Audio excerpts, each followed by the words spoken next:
Bonjour à tous, aujourd'hui un exercice récapitulatif pour revoir toutes les grandeurs utiles en chimie. C'est une demande de Anna. On verra spécifiquement comment passer de la masse à la quantité de matière ou de la quantité de matière à la masse en utilisant la masse molaire. On en profitera pour revoir les notions de concentration molaire, de concentration massique. Dans une deuxième partie, on verra comment passer de la masse au volume en utilisant la notion de masse volumique. On en profitera pour revoir les notions de densité et enfin dans la dernière partie on fera un exercice récapitulatif de toutes ces grandeurs et de leurs utilisations. Donc la masse c'est lié à la constitution interne de la matière, au nombre d'atomes, au nombre de choses pesantes qui constituent la matière. On la mesure avec une balance. Et l'unité, c'est des grammes ou des kilogrammes. Le volume, c'est l'espace occupé par notre matière. On le mettra en litres ou en mètres cubes. Et on le mesurera avec une éprouvette, une fiole jaugée, etc. La quantité de matière N, c'est le nombre de paquets correspondant à 6,010 puissance 23 atomes, ions ou molécules. Et on la notera en mol. La masse volumique, c'est la masse correspondant à un volume de solution de 1 litre. Donc on l'exprimera en grammes par litre ou grammes par millilitre, etc. Enfin, la masse molaire, c'est la masse correspondant à 1 mol de corps pur et on le trouvera dans la classification périodique pour les atomes. On va commencer par relier masse, masse molaire et quantité de matière. On va le faire d'abord de manière très intuitive pour pouvoir introduire les formules et voir que si on ne les a pas retenues, on peut les retrouver. Donc 1 mol, c'est une quantité de matière, ça correspond à un paquet de 6,02 10 puissance 23 atomes, molécules, particules, on dira d'une manière générale entité. 1 mol d'hydrogène pèse 1 gramme. On peut l'écrire masse molaire 1 gramme par mol. 1 mol d'oxygène, donc un paquet, pèse 16 grammes. On peut écrire que la masse molaire est de 16 grammes par mol. Et donc si j'ai 1 mol d'eau, finalement la masse d'une mol de H2O, c'est 2 mols d'hydrogène plus 1 mol d'oxygène. Et on trouve 18 grammes par mol pour l'eau. Si je veux avoir la masse correspondant à 2 mols de paquets d'eau, eh bien je multiplie la masse d'une mol, la masse molaire, par 2. Donc de manière très naturelle, je trouve que la masse, c'est égal au nombre de mols, que j'ai appelé quantité de matière, petit n, fois la masse d'une mol. Masse égale quantité de matière en mol fois la masse molaire en grammes par mol. Donc si j'ai des mols que je multiplie par des grammes et que je divise par des mols, j'obtiens bien des grammes. À chaque formule de proportionnalité qu'on va obtenir, on aura 3 possibilités pour la retenir. Je peux aussi écrire N en mol est égal à la masse divisée par la masse molaire. Ou je peux écrire que la masse molaire en grammes par mol, c'est une masse en grammes divisée par une quantité de matière en mol. On voit ici qu'intuitivement, on a retrouvé cette formule. Ce sont des proportionnalités. Il s'agit de poser correctement le problème. 2 petits exercices pour appliquer cette formule. Calculons la masse d'une quantité de matière, 0,24 mol d'hémoglobine. On nous donne la masse molaire de l'hémoglobine, c'est-à-dire d'une mol. C'est 64 000 grammes par mol. On applique la formule, la masse c'est la quantité de matière fois la masse molaire et on trouve 15 360 grammes pour cette quantité de matière. Exercice 2. Calculons la quantité de matière de NaCl dans 100 grammes de sel et on nous donne les masses molaires de Na et de Cl. Donc si j'ai la formule M égale N fois la masse molaire, je peux aussi en déduire que si je cherche la quantité de matière petit n, c'est la masse divisée par la masse molaire. Je l'applique dans mon calcul, masse divisée par masse molaire, 100 grammes, divisé par la masse molaire de NaCl, c'est la masse molaire de Na plus la masse molaire de Cl, et je trouve 1,7 mol. Première remarque, si on nous demande combien d'entités il y a-t-il dans 1,7 mol, j'utilise le nombre d'Avogadro qui sera dans l'énoncé, 6,02 10 puissance 23 mol moins 1.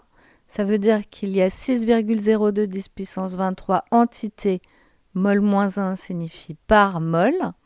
Et donc la question, c'est de savoir dans 1,7 mol, j'ai combien d'entités. On voit immédiatement une situation de proportionnalité. Si pour 1 mol, j'ai 6,02 10 puissance 23 entités, pour 2 mols, pour 3 mols, pour n mols, j'aurai combien d'entités? Donc j'ai grand N, le nombre d'entités, qui est égal à N, la quantité de matière, 1,7 ici, fois Na, le nombre d'Avogadro. On a des mols multipliés par l'inverse des mols, et on a donc un nombre sans unité, le nombre d'entités. On trouve ici 1,0 fois 10 puissance 24 entités. Donc ici encore, on peut retenir une formule ou on peut résoudre naturellement par une situation de proportionnalité. Autre remarque, c'est l'occasion d'introduire la concentration molaire. Si dans 1 litre, c'est-à-dire 1000 millilitres, il y a 1,7 mol, alors je peux écrire que la concentration, c'est 1,7 mol par litre.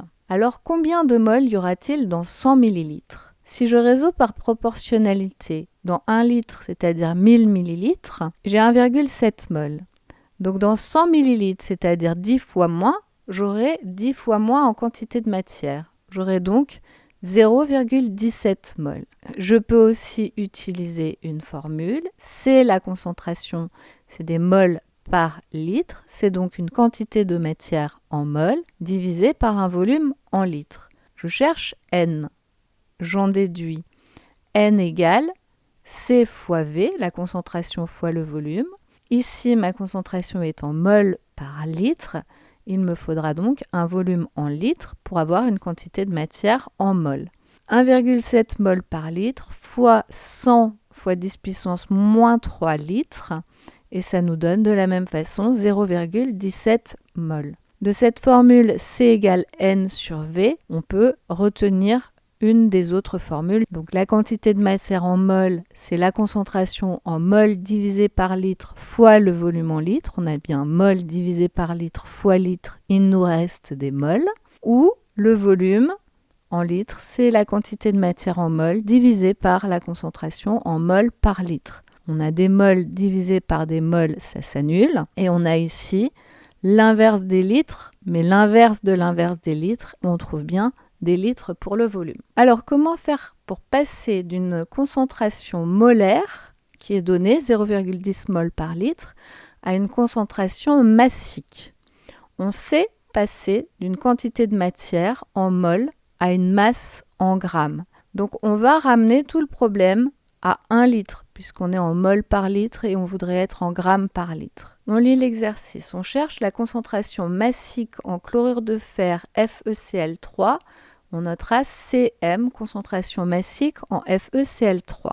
La concentration molaire en FeCl3 est 0,10 mol par litre. On la note C, FeCl3 égale 0,10 mol par litre. On nous donne les masses molaires du fer et du chlore. La concentration molaire, c'est la quantité de matière contenue dans 1 litre. Donc molaire est lié à quantité de matière. La concentration massique, c'est la masse de FeCl3 contenue dans 1 litre. Donc massique, c'est lié à la masse. On va raisonner dans un volume de 1 litre. Dans un volume de 1 litre, je sais que j'ai 0,10 mol de FeCl3. Je peux transformer cette quantité de matière en masse en utilisant la masse molaire. La masse molaire de FeCl3, c'est la masse molaire du fer plus 3 fois la masse molaire du chlore. Je suis toujours dans 1 litre de solution. Et j'obtiens donc dans 1 litre de solution la masse de chlorure de fer. C'est 0,10 mol la quantité de matière de FeCl3 dans 1 litre, fois 162,5 grammes par mol, et je trouve 16,25 grammes de FeCl3 dans 1 litre. Ça correspond donc à une concentration massique. Je peux donc écrire cette formule que j'avais écrite avec des masses et des quantités de matière en ramenant tout à un volume de 1 litre et ça me donne la concentration massique, c'est la concentration molaire fois la masse molaire. Donc des grammes par litre ici, des mols par litre, fois des grammes divisés par des mols, les mols s'annulent, il me reste des grammes divisés par des litres. On va maintenant relier la masse volumique et le volume d'une solution. Exemple, si j'ai 1 litre d'eau, ça pèse 1 kg ou 1000 grammes. Donc j'écrirai que la masse volumique, c'est 1 kg par litre, ou c'est 1000 grammes par litre, ou c'est 1 gramme par millilitre. Alors, quelle est la masse de 2 litres d'eau? Si 1 litre d'eau pèse 1 kg, 2 litres d'eau pèsera 2 fois plus. Donc, naturellement, je trouve que la masse, ce que je cherche, c'est le volume de ma solution fois la masse volumique, c'est-à-dire la masse correspondant à 1 litre. On fera attention aux unités ici. La masse peut être en grammes, en kilogrammes, le volume peut être en litres ou en millilitres, et donc tout devra être cohérent avec l'unité de la masse volumique. Si ici j'ai une masse volumique en grammes par litre, c'est que j'ai une masse en grammes et un volume en litres. De la même façon, 3 formules en tout sont équivalentes. On retiendra celle qui nous est le plus simple à retenir. On va réaliser un exercice pour conclure en utilisant toutes les formules qu'on a vues. La quantité de matière, c'est la masse divisée par la masse molaire. La quantité de matière, c'est la concentration molaire fois le volume, ou je peux relier la concentration molaire et la concentration massique grâce à la masse molaire. Je fais le lien entre la masse et le volume avec la masse volumique, et le nombre de particules et la quantité de matière sont reliés par Na, le nombre d'Avogadro, le nombre d'entités qu'il y a dans une mole. Sur l'étiquette d'un flacon de 1,5 litre de produit déboucheur de canalisation, on lit solution à 45% en masse d'hydroxyde de sodium NaOH. On nous donne la masse volumique du déboucheur, ρ égale 1,35 g par millilitre. On nous demande à quelle masse de produit déboucheur correspond 1,5 litre. En déduire la masse d'hydroxyde de sodium présente dans le flacon. En déduire la concentration massique en NaOH. On nous donne les masses molaires de Na, de O et de H. Calculer la concentration molaire en NaOH. Enfin, combien d'entités NaOH a-t-on dans un litre de produit déboucheur? Et on nous donne la constante d'Avogadro. Donc tout d'abord, pour connaître la masse de produit déboucheur, on utilise la relation masse égale masse volumique fois volume. On a ici la masse volumique en grammes par millilitre, et donc pour l'appliquer correctement, il faudra un volume en millilitres. 1,5 litre, ça correspond à 1500 millilitres, et on trouve donc 1,35 fois 1500, 2025 grammes de produit déboucheur. Ici, c'est bien le volume de la solution totale, et là, c'est la masse de notre solution totale, de tout ce qu'on a dans la bouteille. On nous demande d'en déduire la masse d'hydroxyde de sodium présente dans le flacon. Et concernant l'hydroxyde de sodium, on sait qu'il y a 45% en masse d'hydroxyde de sodium dans le flacon. Ça signifie qu'il y a 45 grammes d'hydroxyde de sodium pour 100 grammes de produit total qu'on a dans le flacon. Donc on prend 45% de cette masse-là, et c'est la masse de l'hydroxyde de sodium. 45% fois 2025 grammes, on trouve 911 grammes de NaOH dans la totalité de la bouteille. En déduire la concentration massique en NaOH. La concentration massique, c'est la masse de NaOH pour un volume de 1 litre. Donc ici, je sais que j'ai 911 grammes pour un volume de 1,5 litre. Quand je fais le rapport, masse de NaOH divisé par le volume total de solution, je trouve 607 grammes par litre de NaOH. Calculer la concentration molaire. La concentration molaire, c'est la concentration massique divisée par la masse molaire. La masse molaire de NaOH, on la calcule, c'est la masse molaire de Na plus la masse molaire de O plus la masse molaire de H. On trouve 40 grammes par mol. Et donc la concentration molaire, c'est le 607 grammes par litre qu'on a trouvé, divisé par 40 grammes par mol. Les grammes s'annulent et il nous reste des mols divisés par des litres. On trouve 15 mols par litre de NaOH. Donc c'est une concentration extrêmement importante, et ce flacon est à manipuler avec précaution puisque NaOH est corrosif. Enfin, pour trouver le nombre de particules dans 1 litre, on raisonne dans 1 litre. Dans 1 litre, j'ai 15 mols de NaOH, et je sais que le nombre d'entités, c'est la quantité de matière, donc 15 mols ici, fois le nombre de particules qu'il y a dans une mole. C'est le nombre d'Avogadro, 6,02 fois 10 puissance 23 par mol.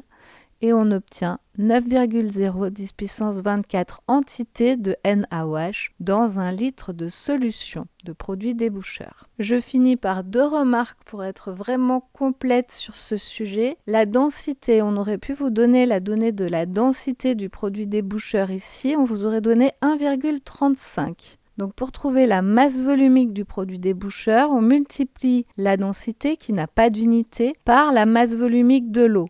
Et la masse volumique de l'eau, on sait que c'est 1 kg par litre ou 1000 g par litre ou 1 g par millilitre. Ici, je peux choisir de multiplier par 1 g par millilitre et j'obtiendrai donc que la masse volumique du produit déboucheur, c'est 1,35 g par millilitre. La dernière remarque, c'est sur les dilutions. Diluer, c'est ajouter du solvant. Et majoritairement, dans les situations qu'on rencontre, on rajoutera de l'eau. En imaginant une solution initiale, ici, avec un volume initial de 1 litre et une concentration initiale de 3 moles par litre. On parle parfois de solution mère. On va la diluer et mon volume final ici, si on compte, il y a 10 carreaux. Donc je considère que j'ai un volume final de 10 litres. Quelle serait la concentration finale? Très simplement, je peux dire que ces 3 moles que j'avais ici dans 1 litre vont se retrouver dans 10 litres.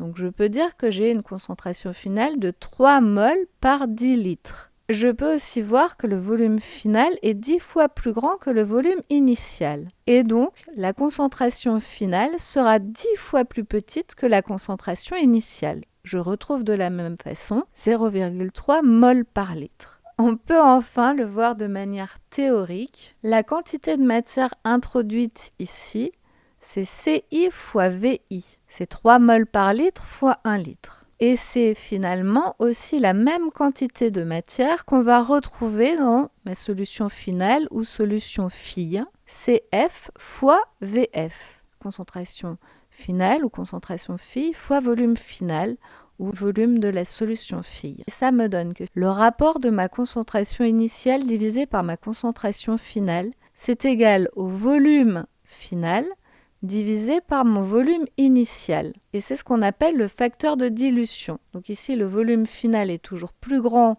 que le volume initial puisqu'on rajoute de l'eau, on rajoute du solvant. Et donc ici, j'ai un facteur de dilution qui est de 10. Le rapport des volumes sera l'inverse du rapport des concentrations. Donc on finit. Si j'ai prélevé 10 ml de solution et qu'au final, je fabrique une solution où je rajoute de l'eau jusqu'à avoir un volume total de 20 ml, mais j'aurai un facteur de dilution qui est de 2. Donc ma solution finale aura une concentration 2 fois plus petite que ma solution initiale. J'espère que c'est clair pour vous, que cela vous aide dans vos révisions. Merci.